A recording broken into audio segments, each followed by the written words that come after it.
recently got my own Quad Cortex, and when I posted a picture of my Mark 1 rig on Instagram, a few of you were vocal in my DMs about how I don't need all that extra pedals. So here I am to prove to myself and hopefully help some of you who are thinking the same way that a Quad Cortex can really be an all-in-one. And here are 3 myths that QC beginners like me believed. Myth number 1, stock sounds are terrible. This is a preset with the matchless Laurel Canyon neural capture. It sounds quite nice and decent.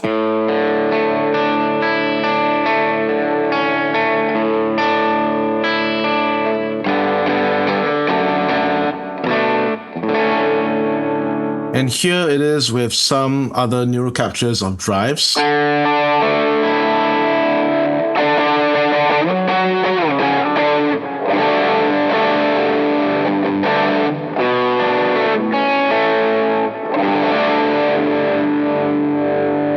Here's how my preset, which is all stock sounds based on the matchless amp. I'm not sure what it is, but it could be a DC-30. But this is what it can sound like.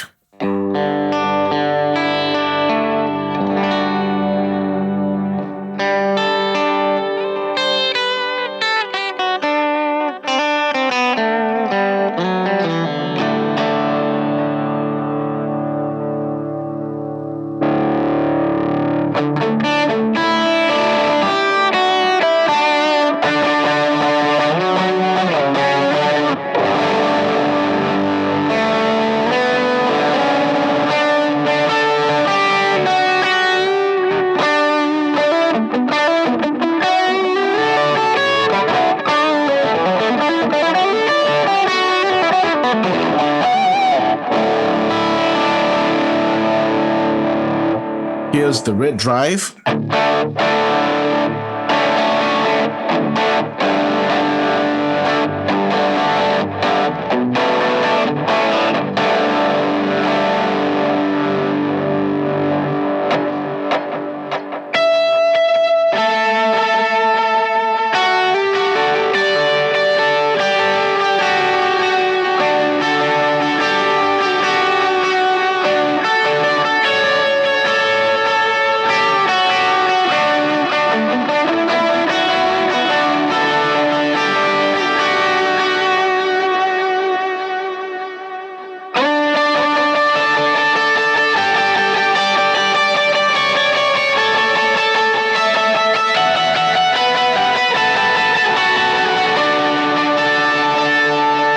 Myth number 2, stock delays and reverbs are terrible. If you come from any other ecosystem and try tweaking your delays and reverbs as you would, like let's say with a Line 6 ecosystem in mind, typically my normal delays will have a mix and a feedback like this. And my reverb will likely have an even lower mix and an even lower decay, because anything higher and the tone tends to turn to mush. This is what it sounds like at the current settings.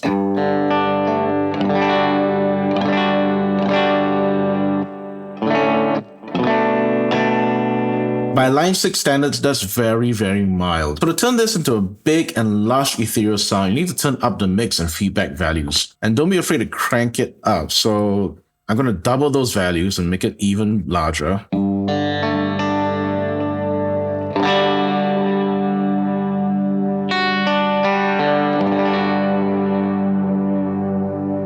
That's starting to get into PNW territory. If I had to turn up that mix even higher and that decay even more. Now we're there.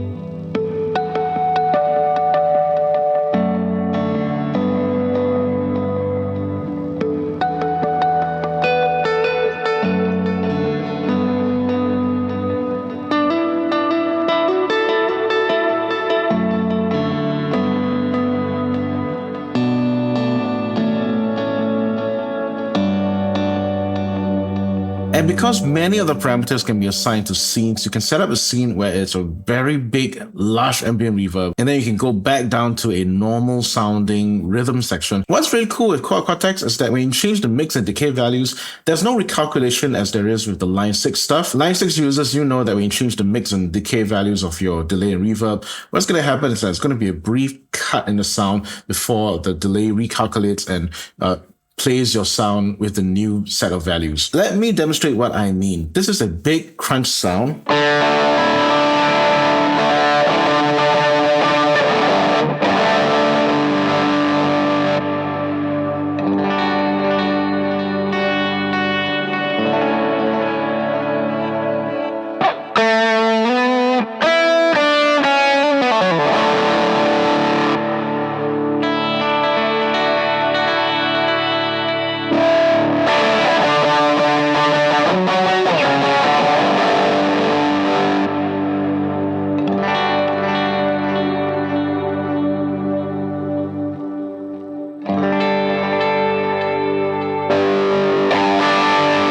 There could be some lag with the recalculation, but it's really quite minimal and I can't really perceive it when I play. I hope you've been finding this myth busting helpful, and if you are, please consider liking, subscribing, and hitting that bell icon to grow the channel. Thank you. Myth number 3, you need a MIDI controller. This one's not really a myth. I see it more as a little bit of a utility necessity that you do need some level of MIDI control just to get more utility out of the device. One of the most annoying things about the Quad Cortex is that you have to use a combination of some finger gestures to access the foot switch mode. Then you press these two buttons to change to presets and to the scenes mode, which can be a bit irritating on stage when you want to quickly go from foot switch to scenes mode right here. So what I have going on is I have a wireless MIDI transmitter, and I got this small MIDI controller by M-Wave, the M-Wave Chocolate. The reason why this is so important is because when I'm in gig mode, I can play my set, but if I need to change something very quickly,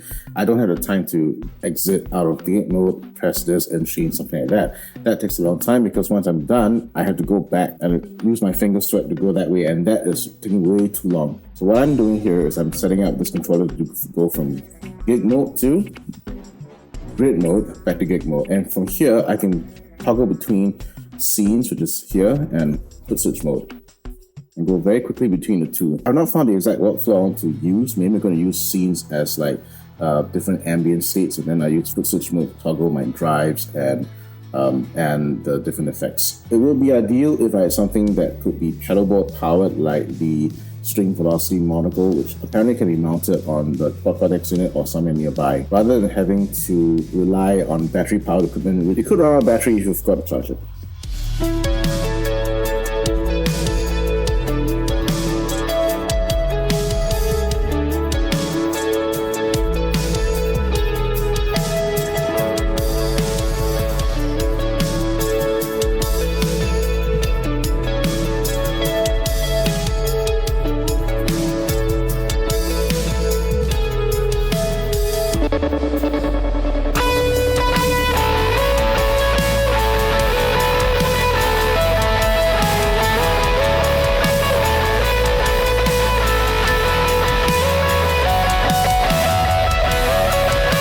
Bigger is better. That's been the pedalboard mantra my entire musical career, and I can honestly say the Quad Cortex is challenging that. Aside from my personal preference for a dedicated wild volume pedal and a small, simple MIDI controller, the Quad Cortex is proving that it can do it all, even with its own stock sounds. But that's been me. What about you? What do you think about the QC's stock sounds? Do you think you need to download additional presets and captures? Do you need to use your own delay and reverbs? Let me know in the comments below, and I'll see you in this next video popping up after this.